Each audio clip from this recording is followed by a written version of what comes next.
you familiar with the DEM Foundation, H10 Foundation? DIN. It's a foundation. It's a guy that already got the role for the 2000, the role for the coming depression. Dent, you think Harry Dent. Oh, Harry Dent. You said Dent, but yeah. Harry Dent Jr.? I mean, he, based on demographics, he is expecting a big depression of the whole time. Yeah. The question is, there's different authors that write different items. Harry Dent being one of them, saying, the Big Depression come back. And this, you can go to, YouTube, get one of those free services. I'm all for the free stuff. Go to YouTube and find anybody, people who's bullish, people who's bearish. Take the last election. Some people were Republicans, some people were Democratic. Both sides are right. Just based on what you want. Where the country goes from that is completely always where you think it's going to go. But everybody has their own views and opinions. And it's good to have that because otherwise we'd have a monopoly in it. It probably wouldn't go best for us. Do I see a Great Depression coming? I don't know. I'm not that bright. I'm not an economist. I wish I was. Like I say, when I said earlier that if you meet me outside of the stock market, wow, that's kind of a strange guy. It's not who you think of me as. So I don't have an opinion on that. I leave that to the experts, and whatever happens, it's going to happen. I'll try to do what I can within the information that I hear and make a logical decision based off of that, but I really don't know. Are we come back to depression again based on what's happened with our economy? Is it going to change? Will we pull it out at the last minute and things change around? I really don't know. I wish I did. I have my personal views, but not one for the general family. It's a personal family views, but it's not one for the general public like this. Yeah, I got one more. This is online, but I also have to share that concern. If you're doing a critical adjustment for the next day, let's say the market really is dropping down through that $40 number for CSX, let's say, and you want to make some kind of adjustment, but if you don't make it, you're saying, well, maybe I should just get out. The question comes up is, some are obviously more critical than others. If you're just adjusting a spread, perhaps that's not as big a deal as if the stock price is really tanking. You still handle them all the same way the next morning? The question was, if you've got a stock price like a covered call starts to drop, think about this. You own a stock, and it's dropping, which means you're any doctors in here? No doctors? Okay. Someone comes into the emergency room, and something's wrong with them. What do you think the doctors, first thing they're doing is make sure that first they're doing what? Breathing, right? And if they're breathing okay, what do you look for next? Heart pumping, pulse. And then are they bleeding someplace, right? Whatever's happening, if they're breathing, they got a pulse, but they got a gunshot wound, blood's coming out. What's the first thing you do?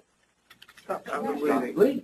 You got a stock in your account that's dropping, losing money, your account's bleeding cash. What's the first thing you do? Stop the bleeding. Stop the bleeding. So sell a covered call. It's way down in the money, and as that stock drops, you get the exact same thing in your account. You've essentially just stopped the bleeding. Oh, but what if I get called out? So be it. Buy the stock again, sell the covered call again. Right? So the question is, it doesn't matter what's happening. Do we view it as an investor? There's always a what if, what if, what if, what if. I want the what if. So put on there, what if. Here's what I did. What if this happens? What if this happens? What if this happens? Only one of three things are going to happen. You only have three what ifs. So here's what I did. And now, what if this one happened? Okay, now that I'm in this, what if, what if, what if? Now I did this would have happened. This is my new position. What if, what if, what if? If it goes up, goes sideways, or it goes down. Every position you're in is just a position, and it's always a what if. So then you outline before you get in that new position, what if? Doesn't matter. But think like an investor thinks. An investor thinks, first, how do I stop the losses, and then how do I start making some profit back? Or just sell it, close out the trade, accept the loss. Once you accepted the loss, you've now just accepted the loss. You now become a loser. Not in the general sense of the word like your overall personality. Well, in that trade, you were a loser. You get enough losers, your account goes away. Your account goes away. Versus I just stopped the losses, didn't lock in a loss, and now I've got the potential for a profit now that I've stopped the losses. And I went from being a loser to an investor who now has potential for a profit. That's a big difference on how we think. A student will always think, yes, but I could stop the loss, I could take a loss, I could lose my cash. That's a student. An investor says, well, how is it going to make a profit? If you, any business owners in here, you own a business, And now all of a sudden, your major source of income is gone. You invest a lot of time in your business. So you say, it's a loss. When major source of income's gone, close up the doors. What would a real business owner do? Somebody who's really a business person do? You would see thinking what's your Reinvent something else, look for another source of income for the business. What else can I do? So now that I'm in this business, and all of a sudden, these are my choices. I could really grow it, it could do okay, or I could start losing my money because my major source of income's gone. That's just what if, what if, what if. So all of a sudden, it went to this what if. Now your choices are what if, what if, what if. So what would a real business owner do? What else can I do to not have to close up my store, file bankruptcy, so that I can still get ahead and now start to grow my business? What if, what if, what if? And know that it's going to happen. Yeah, I know it's going to happen. Yeah, and then work that plan. And now that you're in that new one, now all of a sudden this one happens. Okay, now what if, what if, what if?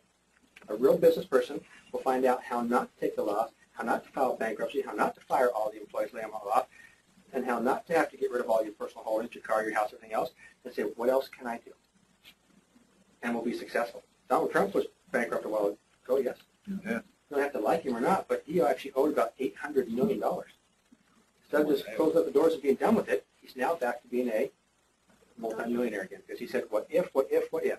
I'm so far down in the hole, I should just give up and go to Safeway and become a bagger, checker at Safeway, correct?